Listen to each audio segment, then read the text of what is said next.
I-mind nyo na. Ayan, no, grabe. Ay, nako.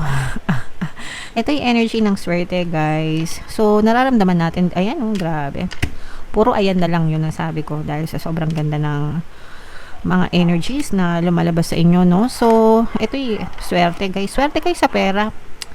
Swerte talaga kayo sa pera, mga kapiksi. Diba sabi ko nga kanina, financial gains. Tapos ito yung mga matatamis na bunga, guys. Marami kayong pera, no? Maaring may manalo din sa inyo. Parang yung iba sa inyo, baka manalo kayo ng mga jackpot. Parang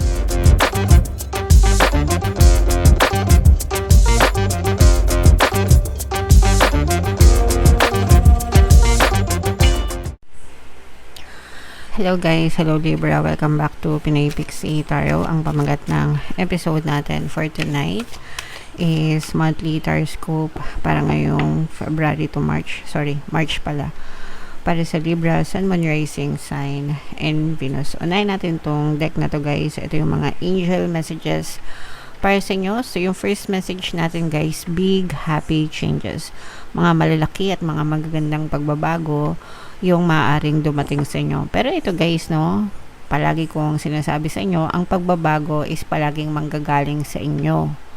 Kung hindi kayo nagbabago, hindi rin magbabago yung buhay nyo, guys, no? Hindi kayo pwedeng mag-expect ng positive result kung ang vibration nyo, kung ang energy nyo ay negative, mga kapiksi. Hindi pwedeng ganon. Hindi ganon. So, kahit na manood kayo ng tarot reading ko, kahit na lumabas yung mga big happy changes, pero kung ikaw mismo na nanonood ay nega, hindi mo rin ito ma-experience.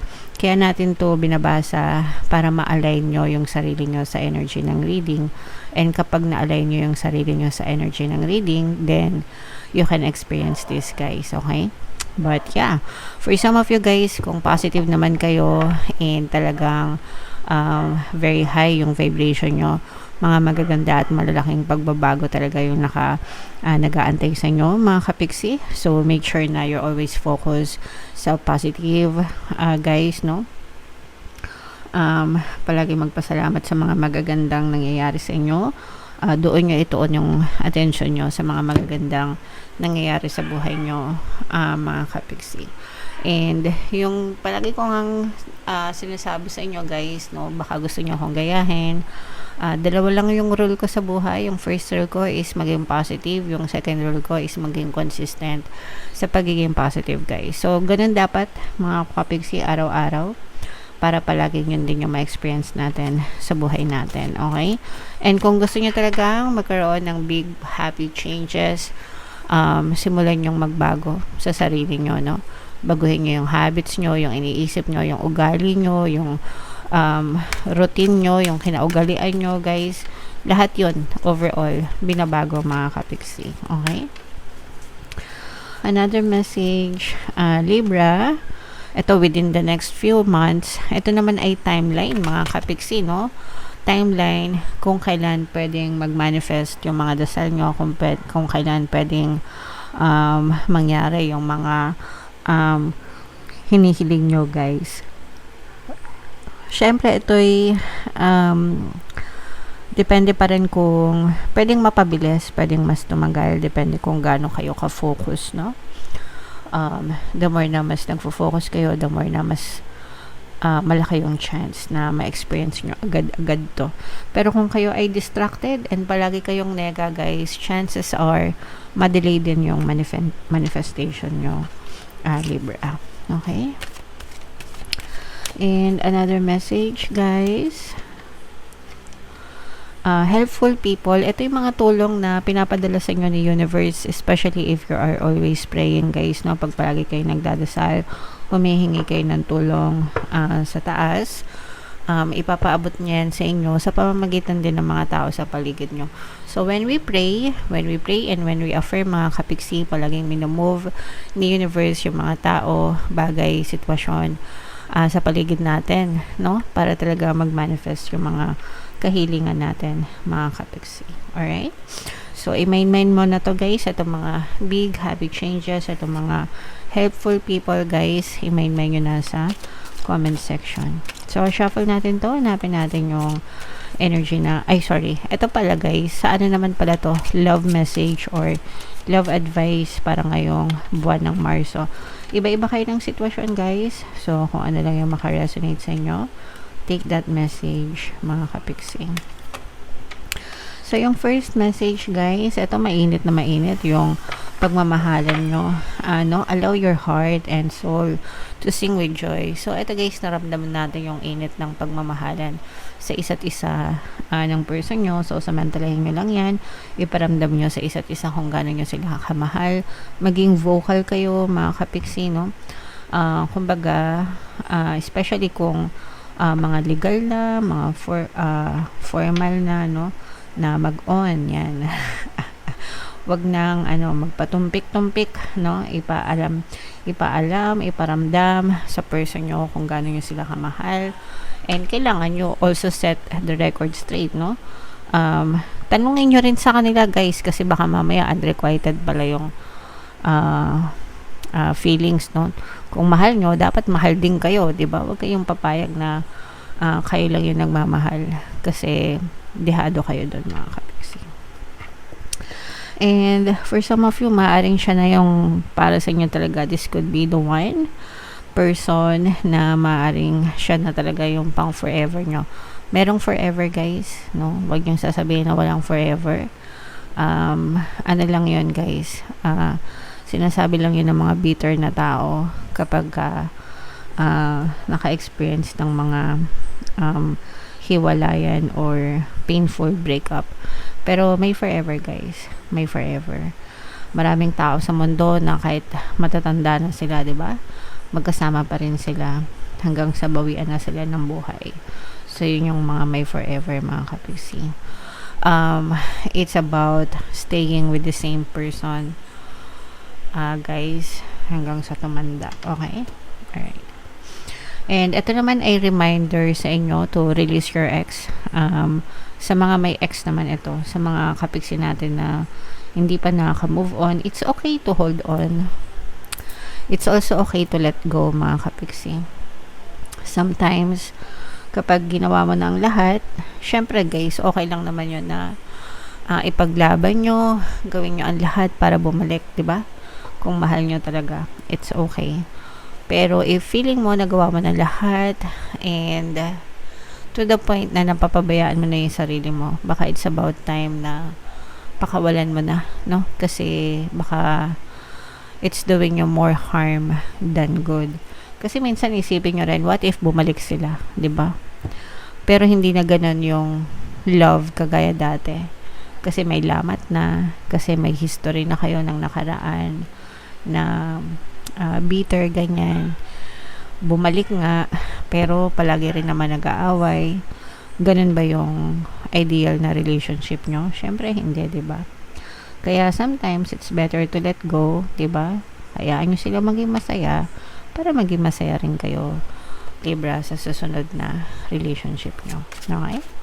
Alright. So comment down below, mga kapiksi, if naka-resonate kayo dyan. Shuffle natin to. Hanapin natin yung energy ng Libra. Habang sinashuffle ko to guys, panoorin nyo muna yung video natin regarding sa ating paano mag-manifest ng abundance video course. Kapiksi, sawa ka na ba sa mga struggles at hirap sa buhay mo? Masipag ka ba at masikap sa buhay ngunit hindi ka pa rin umaasenso? Ilang beses ka na bang nag-attempt mag-negosyo at mag-invest pero palagi ka pa rin nalulugi? Sa pagkakataon na ito ay maaaring may subconscious beliefs ka na nagiging balakid sa iyong pag-unlad at pagyaman. Introducing, paano mag-manifest ng abundance video course. Dito ay matututunan mong ma-overcome ang mga balakid mo para tuluyan ka ng umunlad, umasenso, sumagana, maging matagumpay, successful at maswerte sa iyong kabuhayan, pera, trabaho, negosyo, salapi at kaperahan ng bonggang-bongga. Dali, mag-send na ng email sa pinoypixie@gmail.com at simulan na ang iyong pagyaman ngayon. Alright, so sa lahat ng gusto mag-avail ng course guys, meron tayong paano mag-manifest ng abundance video course, paano mawala ang third party at magkaroon ng harmonious na relationship, paano pabalikin si ex or vice versa. Sa mga interesado guys, mag-send lang kayo ng email sa pinoypixie@gmail.com. And sa mga naghahanap ng pampaswerte guys, adventuring tsaka citrine, at saka meron tayong money shaker jars available na. Pwede kayo mag-message sa WhatsApp ko guys, nandito yung number, makikita nyo rin sa comment at saka sa description guys. So, Libra, kayo ay na-represent ng King of Swords. Meron din ditong presence ng another fire sign, Aries, Leo, Sagittarius. For some of you guys, maaari may ganyang element kayo sa inyong natal chart, or you may be dealing with other signs na may ganyan sa kanilang natal chart. Ito guys, unahin natin yung negative, no? Kasi for some of you, parang you're walking on eggshells pagdating sa trabaho nyo, mga kapiksi. Pwedeng meron kayong hindi nakakasundo, or parang naiilag kayo guys, or pwedeng merong isang tao na nagbibigay sa inyo ng stress sa work nyo or sa trabaho nyo, or kung ano may yung pinagkakakitaan nyo. Medyo yung iba sa inyo parang nadidepress, parang yung iba pwedeng pinagtitripan kayo nitong person na to, pwedeng boss nyo or mga colleague nyo, ganyan, na pinagtitripan kayo, parang pwedeng binubuli kayo or minamaliit. Pero yung iba sa inyo gusto nyo nang umalis, kaya lang yung iba pwedeng may kontrata kayo, lalo na kung nasa ibang bansa kayo guys, no, mahirap putulin yung kontrata. Yung iba naman parang nag-iisip na kayong umalis pero wala kayong malipatan, kaya chinatsaga nyo na lang. So as long as wala naman kayong ginagawang masama, umiwas na lang hanggang maiiwasan nyo, mga kapiksi. Padaanin nyo lang sa isang tenga nyo, labas sa isang tenga guys. Isipin nyo na lang, nagtatrabaho kayo, pumapasok kayo para magtrabaho, para kumita ng pera, hindi para dun sa person na yon. And ipagdasal nyo yung person na yun na sana magkaroon siya ng peace of mind, kasi mostly yung mga taong bully guys, no, yung mga taong bully, yung mga taong nagmamaliit, may mga problema meron silang mga problema din, no? May mga pinagdadaanan din sila.